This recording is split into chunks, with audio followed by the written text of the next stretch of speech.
I'm the star reporter for my high school student Facebook community page. Scandals, corruption, prom, I cover it all. There was nothing I liked more than a breaking big story. Hi everyone, I'm Hana from South Korea. Please like and subscribe to hear my latest scoop. My mom got fired from her high-profile job for allegedly stealing, though she was completely innocent. Nobody believed her, or at least until a journalist investigated and revealed that my mom had been framed. That was when I learned how powerful the truth can be. Fast forward years later, I was practically a human spotlight when the head of the prom committee used funds for the dance to get her dog a haircut, when the cafeteria served expired food and a bunch of students got sick. I was there to shine a light on the truth. My latest assignment was to attend Friday night football games to write a cover story on the star quarterback, Dante. Dante was the most popular guy in school who'd shot to fame with his extraordinary football skills. He was also a massive bully. I thought there were more important stories to cover than some entitled jocks, but my editor insisted. The stadium was packed. When the announcer called his name, Dante strutted onto the field and the crowd went wild. Girls in the stand were screaming, crying, fainting. Jeez, get a grip.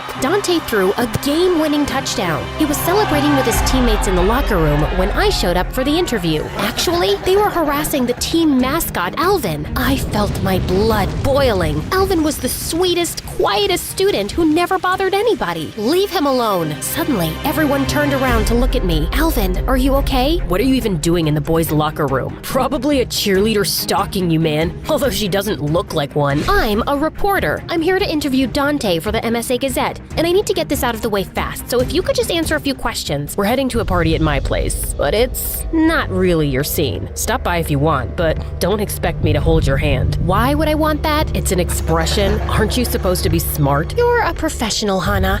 You will not throw a football at his head. When I reached Dante's house, it was pure chaos. But before I could find him, I spotted a bunch of his friends with the most popular girl in school, Serena. Hey, it's that news girl. Come join us for a game of Truth or Dare.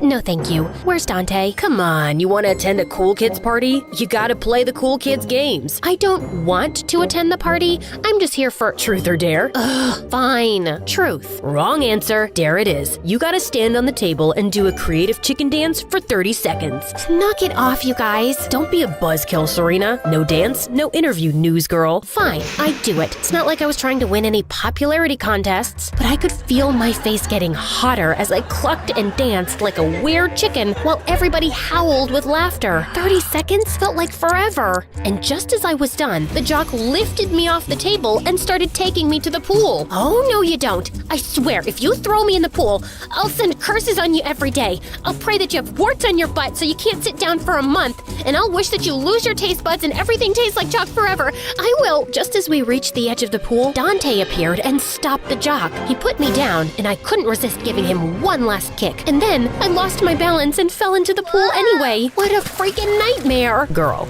you've really got a knack for embarrassing yourself, don't you? Do I look embarrassed? Do I look like I care what you and your dumb friends think of me? Right now, you look like a wet, angry chicken. So why don't you go grab some dry clothes from my room and then we can talk. Don't touch anything else. In Dante's room, I found some clothes and changed. I had to admit, Dante's sweater felt cozy after the freezing water. Were these Dante's parents? I wondered where they were. I was about to leave when something under the pillow caught my eye. It was artwork, comic book panels to be exact. They were beautifully illustrated. You need to leave. Did you draw these? I said get out, now. What a jerk. And how was I ever gonna get this dumb interview? On my way out, I almost collided with an older woman. It was a maid who was about to start her shift. I'm so sorry you have to deal with these spoiled brats. Are you kidding? This job is easy. Dante does all the cleaning himself. I'm just the caretaker. His parents just like knowing there's someone around to check up on him. Really? And where are his parents? They live in another house. It's pretty far away. I felt my reporter instincts taking over. There was a story here. I just didn't know what it was yet. The next day, I decided to go back to Dante's house for interview attempt number 2.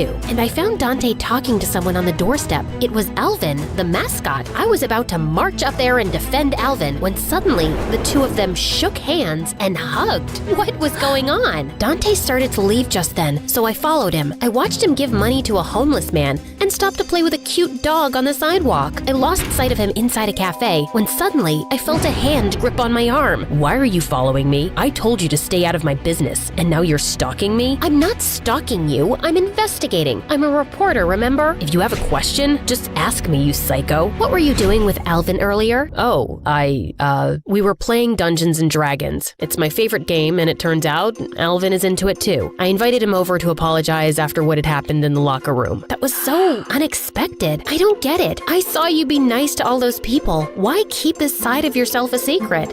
You wouldn't understand. Try me. Try minding your own business, stalker. If Dante thought I was gonna let this go without getting my interview, he was wrong. In fact, now I was sure I was onto some bigger story. I decided to keep following him. This time, I was as stealthy as a spy. Afterwards, he stopped to buy flowers, and then we boarded the train to someplace in the country. So, he had some mystery girlfriend, eh? And a few hours later, I followed Dante to a gorgeous house on the coast where a woman opened the door. Dante, my love, you're here. Hi, Mom. I watched through the window as Dante hugged his parents, and all of a sudden, I lost my balance. Oh no. What are you doing here?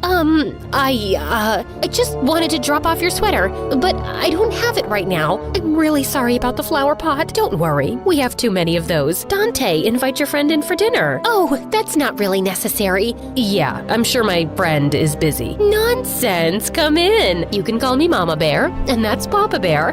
That's what Dante calls us, so any friend is welcome to do the same. Mom, no, really, I don't. Baby Bear, you've got something in your nose. Blow into this handkerchief. Good boy.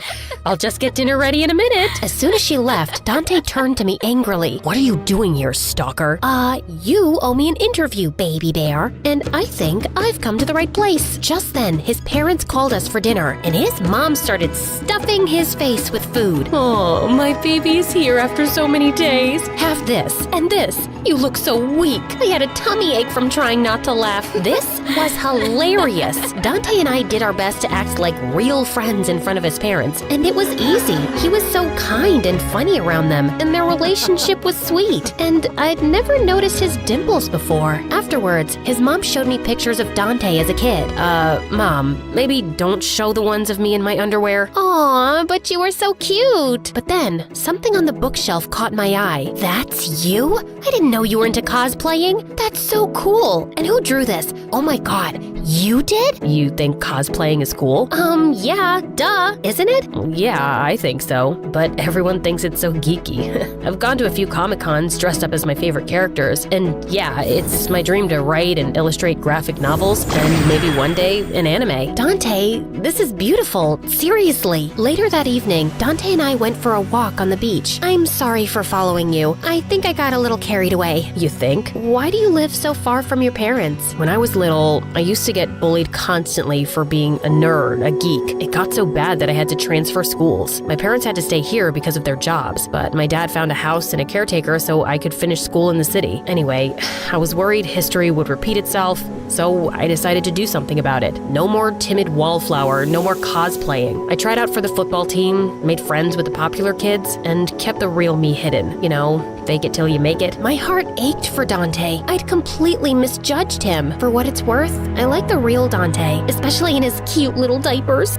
I gazed up into Dante's lovely eyes reflecting the moonlight, and he leaned in closer, but I couldn't. I had a story to write, and it wasn't professional to get involved with the story's subject. As soon as I got home, I got to work on my story. I stayed up all night perfecting it, but just before I was about to send it to my editor, I hesitated. I know this is good, but going public with this could really hurt Dante. I'll sleep on it. When my alarm buzzed, I knew what I had to do. I was going to tell my editor that I wasn't able to finish the article. Dante was more important than that. At school, everyone in the halls was buzzing about a new article on the school's student Facebook community page. An article about Dante. Oh no, I must have hit send by accident. I raced down the hall to search for Dante. I found him by his locker staring at something. As I got closer, I realized it was graffiti. Loser. Dante turned and saw me. He looked devastated. Dante. Stay away from me, Hana. Some of the popular kids were snickering and pointing at Dante as he left. Serena, the girl from Dante's party, was the only only one not laughing. I felt awful.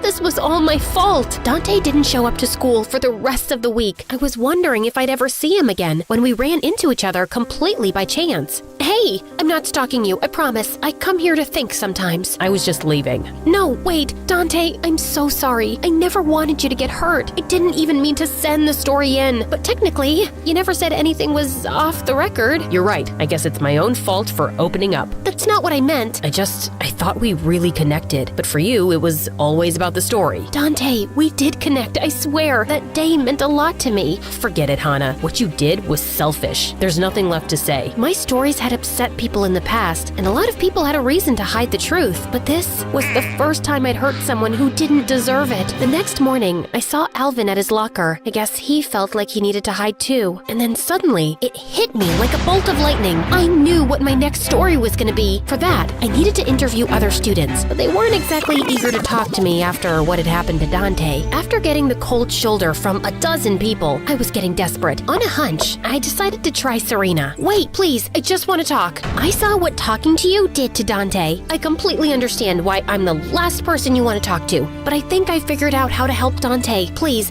just give me a chance to make this right. Okay? I'm listening. I pitched Serena my plan. I really think it can work, but I'll need your help. To my surprise, Serena agreed. Over the next couple of weeks, I revisited the students I had tried talking to before. They were reluctant at first, but with Serena by my side, they were willing to talk to me on the record. They all had similar stories. A basketball player who hid his interest in ballet to please his parents, a gay student who pretended to be straight, even a teacher who secretly wanted to be a jazz singer. All of them had pretended to be something they weren't out of fear that the real them would be rejected. Once again, I stayed up all night writing my story. Everyone had been so brave to speak out. If I failed, I would be letting all of them down. My editor published the story on the Facebook community page, and it spread like wildfire again. But the reaction was different this time. It was inspiring. I slipped a copy under Dante's door, but I didn't hear back from him. Thankfully, he did at least come back to school. Some weeks went by, and then one day before spring break, I opened my locker and found a comic inside. When I turned around, Dante was standing behind me. Is this your new issue? It looks amazing. If it weren't for you, I never would have shown it to anyone else. Just doing my job. I don't want to make you feel weird or anything, but my mom keeps asking about you, and maybe you could come back for dinner sometime? I'd love that. Tell her I want to see more baby photos. And this is how I learned to never judge a book by its cover. Like people, it's the inside that counts.